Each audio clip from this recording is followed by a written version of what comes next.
Did you know there's real math behind designing those sci-fi flying cars? Building the future of flight isn't guesswork. Imagine a car-sized drone that takes off vertically and flies across a city. That's where hybrid-electric VTOLs come in. Part helicopter, part electric car.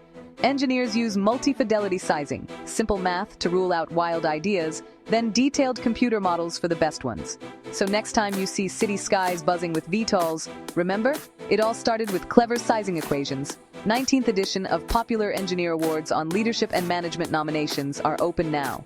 For more details, visit our website, popularengineer.org. Thanks for watching.